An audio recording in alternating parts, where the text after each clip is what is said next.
நாம நடவடிக்கை எடுக்க போறோம். எங்களுக்கு தெரியும் மாவட்டத்தில் இருக்கிற வைல்ட் லைஃப் ஆபீசர்ஸ் எண்ணிக்கை வந்து 15 பேர்.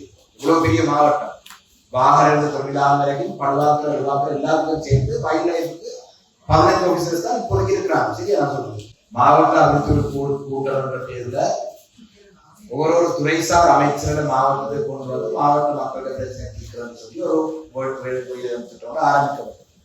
அந்த நேரத்தில் இந்த ஐயா வந்த நேரத்தில் நாங்கள் மிக முக்கியமாக சொன்ன விடயங்களிலே நாங்கள் 5 ரேஞ்ச் ஆபீஸ் வேணும்னு சொல்லி நாங்கள் கேட்டோம். புதுசாக 5 ரேஞ்ச் ஆபீஸ் எஸ்டாப்ளிஷ் பண்ணது நாங்கள் கேட்டாங்க. இது சம்பந்தமாக நாங்கள் நீண்ட காலமாக ப்ரொபோசல் கடந்த அரசாங்கத்தின் காலப்பகுதியில் கூட இது சம்பந்தமான நடவடிக்கை எடுக்கப்படாதபடினால் நாங்கள் 5 நீதிபதிகளுக்காக வாகன வாழச்சேன மற்றது உன்னிச்ச பஞ்சேர்ந்து இருக்கிறது. நாங்கள் அது பீட் ஆபீசர் சப் ஆபீஸ் என்ற அடிப்படையில் இருக்கிறதாக எல்லாம் பேசப்பட்டு ஒரு குறிப்பிட்ட நாட்களுக்கு நாங்கள் இந்த விடயத்தை முடித்து தருவோம் என்று வாக்குறுதி அளித்து சென்றிருந்தாங்க. அதனை தொடர்ந்து எங்களுக்கு தெரியும் மாவட்டத்தில் இருக்கிற வைல்ட் லைஃப் ஆபீசர்ஸ் எண்ணிக்கை வந்து 15 பேர். இவ்வளவு பெரிய மாவட்டம், வாகன தொழிலாளர் வரைக்கும் பல்லாக்கள் எல்லாருக்கும் சேர்த்து வைல்ட் லைஃபுக்கு 15 ஆபீசர்ஸ் தான் இப்போதைக்கு இருக்கிறாங்க. 15 பேர். 75 பேர் நாங்கள் புதிய ஆட்கள் தருவோம் சொல்லி அந்த அமைச்சர் இருந்து சென்று விட்டார். சரி, அதோடு 2024ஆம் ஆண்டு புதிய அரசாங்கம் வந்தது 92 கிலோமீட்டருக்குரிய 96 கிலோமீட்டருக்குரிய வைல்ட் லைஃபுக்குரிய யானை வெடி கட்டுறாங்க. நாங்கள் அதெல்லாம் போடாது, இன்னும் போட வேணும். ஆனா போட்டாலும் வராதபடியா 96 போடுறதா சரி போடுன்னு சொன்னாங்க. அதுல இருந்து 6 கிலோமீட்டர் மாத்திரம் தான் இந்த அரசாங்கம் வந்து போடுறாங்க. மஜ்மா நகர் அந்த தொண்டுக்குள்ள போட்டு நான் நினைக்கிறேன். அப்ப இந்த மிக முக்கியமாக இன்றைக்கு நாங்கள் நல்ல வரவேற்க வேண்டிய விடயம் பவனதில்லை இந்த கூட்டத்தை அமைச்சர் போட்டது. ஆனா இந்த விடயங்கள் சம்பந்தமாக நாங்கள் தொடர்ந்து பேசி என்ன அர்த்தம் என்றது சொல்லுவோம். இன்றைக்கு அமைச்சர் வந்திருக்கிறார், மாவட்ட கூட்டம், மாவட்ட தலைவர், அவருக்கு இந்த துறைக்கும் சம்பந்தம் இல்லாத அமைச்சர் தான் இவர் வந்திருக்காரு. உங்களுடைய மினிஸ்ட்ரி கூட சம்பந்தப்பட்ட இதே அமைச்சர் இந்த மாவட்டத்துக்கு வந்து சப் ஆபீஸ் போடுறது, அதே நேரத்துல ரேஞ்ச் ஆபீஸ் உருவாக்குறது, எல்லாம் பேசி வைல்ட் லைஃப் விதானங்களை வைல்ட் லைஃப்க்கான அடுத்த திட்டம் சொல்லி 1 வருஷத்துக்கு பிறகு இன்றைக்கு நாங்கள் மீண்டும் உங்களை கூப்பிட்டு வச்சு இந்த ஆபீஸை திறக்கிறத பற்றி பேசி ஆராய்வது என்ன அர்த்தம் என்றது எனக்கு மேல் தெரியாது. இன்றைக்கு யானைகள் வளமையாக வருவது வளமைதான். ஆனால் யானைகள் வருவதற்கு ஒரு அதை மிட்டிகேட் பண்றதுக்கு எந்த ஒரு அமைச்சர் வந்ததுக்கு பிறகு ஒரு நடவடிக்கையும் எடுக்காம இன்றைக்கு யானை இன்னும் மட்டக்களப்பு மாவட்டத்திலே மக்கள் பெரிய அளவில் கொந்தளிக்காம வீதிக்கு வந்து பிரச்சனைப்படாம அடிப்படைப்படாம இந்த பிரச்சனை இல்லாம இருக்கின்ற யானை வந்து இன்னும் இந்த கடந்த 2-3 நாட்களுக்கு உயிர் சேதம் வேற இல்லை. ஆனா வாழ சேர்ந்த உயிர் சேதம் தான் வருது. ஒரு அந்த தாய் வந்து மட்டக்களப்பை சேர்ந்த தாய் இல்லை, அவர் ஆகம கொழும்பு பிரதேசத்திலிருந்து விடுமுறைக்கு இங்க வந்தபடியா இந்த பெரிய ஒரு கொந்தளிப்பாக வேற இல்லை. இது வந்து பவனதீவுல யாரை வீட்டுக்குள்ள வந்து அடிச்சு செத்தது, வைல்ட் லைஃப் ஆபீசரும் செத்து 2-3 வருஷத்துக்கு நாங்கள் அதை ஏற்றுக்கொள்றோம். ஆனால் ஒரு யானையால ஒரு உயிர் இழந்ததுக்கு பிறகு ஒட்டுமொத்தமாக ஒரு கிராமமே அழிந்த பிறகுதான் நாங்கள் நடவடிக்கை எடுக்க போறோம். மிக முக்கியமாக இந்த கதைகள் எல்லாம் எங்களுக்கு தேவையில்லை. இந்த ஹெகை யானை பெட்ஸாவது நீங்கள் போடலாம் வேண்டா சொல்லுங்க. அப்படி இல்லையா தயவு செய்து எங்களுக்கு நேரத்தை உண்டாக்காதுன்றதை நான் சொல்ல விரும்புகிறேன்.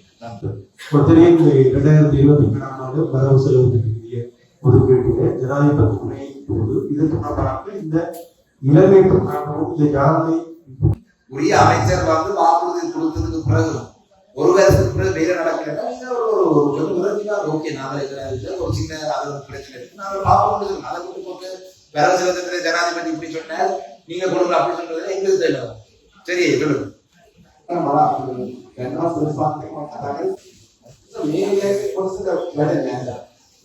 මේ මම පොඩි කාරණයක් කියන්නේ දැන් මිලියන 28ට අපිට කිලෝමීටර් 80ක කරන්න පුළුවන්. බඩු ටික අපිට අරන් දෙනවනේ. අපිට එතකොට යන්නේ එතන බඩු ටික කන සමයි මගේ මම ගෝවාත් සමහරනේ. බඩු ටික අරන් දෙනවා කියන්නේ කවුද බඩු ටික අරන් දෙන්නේ? අපි ඒක අවශ්‍යයි. ඒක හෙඩ් ඔෆිස් එකේ ඉන්න ප්‍රතිපාදන වෙන්නලා තමයි කිලෝමීටර් 80කට අවශ්‍ය බඩු ටික අරන් දෙන්නේ. සර් මම ලංකාවට වගේ ගලක් ප්‍රතිපාදනය වෙන්නලා තියෙන්නේ. ඒකට ප්‍රොක්ලිමන්ට් කරනවා ඒගොල්ලන්ට මේක ගන්නවත් කරනවා. ඒක ලංකාවටම ගන්න එකම මට්ටමේ පිටිට. ඒකට සෝලර මිලියන 28 යන්නේ ශ්‍රම බලය. වෙනස් පාත් එක ක්ලියර් කරන්නයි. කැබින් පිටි කරන්න යන සිමෙන්ති ගල් වැලි ඒ ටිකටයි. ඊට අමතරව මේක සබ් කොන්ට්‍රැක්ට් දෙන්න නැත්නම් ඔයගොල්ලෝ කරන්නේ. සාමාන්‍යයෙන් කරන්නේ සමගියවට ලක්වන CPO සහ CPO සහ CPO සහ ඒකට වැඩි කොට කරන්නේ. ඊළඟ මොකද දැන් ඔබතුමාත් එක්ක අපිට ඔබතුමාත් එක්ක කමනාපයක් නැහැ. අපිට තියෙන ගැටලුව තමයි ඊයෝගේ රචනා වෙලා අපිට මේ දේවල් ඔක්කොම හදාගෙන ගිහලා ආයෙත් අවුරුද්දක් තාම නගරී අවුරුද්දක් වෙනවා. අපි සංවත්සරේම අවුරුද්දකින් අපි ඔබතුමාලා හම්බෙලා. ඒ අවුරුද්දේ මේ කාලය දිග වෙලා නැති එක තමයි අපිට ගැටලුව අපි පිළිගන්නවා. දැන් මේ අවුරුද්දෙන් දැන් ටික කරනවා. හැබැයි ඔක කිලෝමීටර 90කදී තව කාරණයක් තියෙනවා පෝරදීව පෙට්‍රෝල් මේ වල එක කිලෝමීටරයක්වත් නැහැ. ඒකේ පෝරදීව පෙට්‍රෝල් වල දැන් අපි කියපාර ප්‍රොපෝසල් එක ඇතුළත් කරනකොට ප්‍රතිපාදන මනුෂ්‍ය දැක්කේ මේකෙන් මම හිතන්නේ දැන් අපේ සුරේෂ් මහත්මයා කිව්වා වගේ එතුමා කිව්වා මෙහාට අලියන ඩෙඩිය මඩු හරහා එන්නේ මෙහි කරඩියන හරහා එන්නේ කියලා. අපිට අනිත් පැත්තේ කොනෙකොත් කෙවිලියා මඩු හරහා මංගලක මේ බෝඩ් එකකින් සාමාන්‍ය අලියන විශේෂ අර බන්ටකාරහාර එතන ඒකට දැන් මකෙන් දැන් අපි ගලවතුමා මකෙන් ඉඳලා පාරම අපිට මේ කිලෝමීටර 80ක් හදුවා 100% මේ ඉන්ෆල් ප්‍රොෆිට් එක නවත්තන්න ඒ ඊට පස්සේ ඒ පැත්තේ අපි දන්නවා අපන මොකක්ද අර පන්සලක් කියන්නේ රජමහා නෑ රජගණ පුරුකුණා එතන ඒ බෝඩර් එකකින් අලියන අලි කොරිඩර් එකක් තියෙනවා එලිෆන්ට් කොරිඩර් එකක් මම දන්න විදිහට මම හිතන්නේ ඒ පෝරදීව පැට්ටු බෝඩ් එක තමයි ඒකෙන්නේ එතන ඒකෝගේ ආවරණය වෙලා නෑ ඉතින් මම ඉල්ලීමක් කරනවා අර වැඩ කරනවානේ ලබන අවුරුද්දෙත් අපි ඇවිල්ලා අවුරුද්දක් ඉන්න අලිවැටක් කියලා අපිට දැන් නෙවුවක් මාසේ ආපහු මේ ප්‍රදේශවල අලියන එක වළක්වා ගන්න. ඔය අමු දෙකත් එක්ක මේ පෝරදීව ඒ වගේම මේ පුරුකුණාවේ ඒ බෞද්ධ දරුවන් අපි ආවරණය කරගන්න පුළුවන්.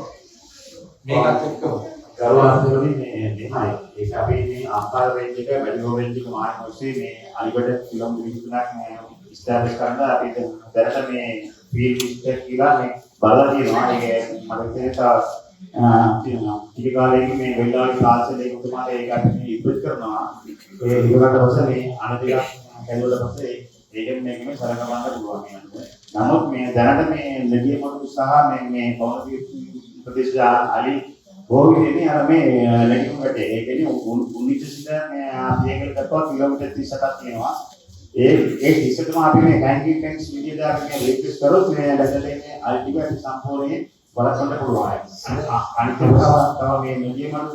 මේ මෙඩියමඩු වේට් ඔෆිස් එකේ පටන් ගත්තා මේ ඒ අලි ප්‍රකාරනාව ශනිකව අපි මේ නිලධාරීන් දෙලවීමට රික්වෙස්ට් කරනවා அந்த 26 ஜாயின்ட்ல செய்யறது நான் கபால வந்துட்டா அம்பாரே நீங்க செய்யுது இப்போ வந்து அதெல்லாம் வந்து பாரு பெரிசன் வந்து அந்த என்ன சிச்சுவேஷன் இருக்கா அந்த பெரிசன் செய்யக்கூடிய அந்த இருக்கிற கோவில் ஆமரிகள் பெரிசன் கொண்டு போற சேனல் ஆமரிகள் விசிபி மட்டும் செய்வாங்க අර ෆියුචර් කන්ස්ට්‍රක්ෂන් එක දානවා. දැන් ඔබතුමාට පුළුවන් අපේ ස්ටාෆ් එක හැමෝම ගන්න බෑ කොහොමද කට්ටියට එහෙමත් මෙහෙම කට්ටිය ඉන්නවා මේක සීරියස්ලි කටියස කොහොමද සෙලිබ්‍රේෂන් කරන්නේ ඒගොල්ලෝ අරගෙන ප්‍රමාණ කියන්නේ ඒගොල්ලෝ දැන් කොන්ට්‍රැක්ට් විස් ගන්න පුළුවන් මේගොල්ලෝ ඒගොල්ලෝ කොහොමද කියනවා කන්ට්‍රැක්ට් කටිය අපි වැඩ කරපු කට්ටිය ප්‍රශ්න නැහැ ඒගොල්ලෝ ඔල්රෙඩි ට්‍රේන් වෙච්ච කට්ටිය ඒ කියන්නේ ඉස්ලාමික භෝගේ කට්ටිය කන්ට්‍රැක්ට් විස් කට්ටිය අපේ සපෝට් එක ගන්න ඕනේ අපි ටික හරි අරගෙන යන දේවල්ට සපෝට් කරනවා ஸ்விட்சர்லாந்தில் வீடு வாங்க போறீங்க இல்லை ஆல்ரெடி உங்களுக்கு அங்கே வீடு இருக்குன்னா இந்த வீடியோ உங்களுக்காக தான். ஸோ ஸ்கிப் பண்ணாமல் ஃபுல்லாக பாருங்க. ஒரு மனிதனுக்கு வீடு அப்படிங்கிறது ரொம்பவே அத்தியாவசிய தேவை. அத்தியாவசிய தேவைகளில் முக்கியமான பங்கு வகிக்கிறதே இந்த வீடு தான். ஸோ அப்படி வீடு வாங்குறது விற்கிறது இது சம்பந்தமா உங்களுக்கு இருக்கிற நிறைய ப்ராப்ளத்துக்கு சொல்யூஷன் தர ஒரே இடம் தான் உங்கள் செல்வாசக். Your future our vision. இப்போ ஸ்விட்சர்லாந்துல வீட்டோட வட்டி விகிதத்துல வந்து நல்ல மாற்றம் வந்திருக்கு, நிறைய குறைஞ்சிருக்கு. ஸோ நீங்க ஏதாவது அக்ரிமெண்ட் போட்டு வச்சிருக்கீங்கன்னா இப்பவே அதை ரெனிவல் பண்ணி மாற்றி வச்சுக்கிட்டீங்கன்னா உங்களுக்கு நிறைய ப்ராஃபிட்ஸ் இருக்கும். ஸோ இது சம்பந்தமா உங்களுக்கு ஏதாவது அப்டேட்ஸ் வேணும், இந்த மாற்றத்துல உங்களுக்கு ஏதாவது டவுட் இருக்கு அப்படின்னா மறக்காம ஸ்கிரீன்ல தெரிய நம்பர் கால் பண்ணுங்க. ஸ்விட்சர்லாந்துல நீங்க வீடு வாங்கணும் இல்ல வீடு விற்கணும் அந்த மாதிரி ஏதாவது உங்களுக்கு தேவைகள் இருந்தா மறக்காம எங்களை காண்டாக்ட் பண்ணுங்க. உங்களோட எல்லா தேவைகளையும் உங்க ஃபேமிலியில ஒரு மெம்பரா இருந்து நாங்க பார்த்து பண்ணி கொடுப்போம். இது உங்கள் செல்வாசக். இச்செய்திகளுக்கு பிரதான அனுசரணை செல்வாசோக் இமோபிலியன், சுவிஸ் நாட்டில் முன்னணி நிறுவனம். தொடர்புகளுக்கு 07951146428. வீடு வாங்க, வீடு கட்ட, வீடு திருத்த மற்றும் வீட்டு கடன். Your future our vision. இது போன்ற மேலும் பல முக்கிய சுவாரஸ்யமான செய்திகளை அறிந்து கொள்ள லங்காஃபோ யூடியூப் சேனலை சப்ஸ்கிரைப் பண்ணுங்கள். எமது செய்திகள் உடனடியாக கிடைக்க பெல் பட்டனை அழுத்துங்கள். அத்தோடு எமது செய்திகளை மற்றவர்களும் பார்வையிட ஷேர் செய்யுங்கள். நன்றி.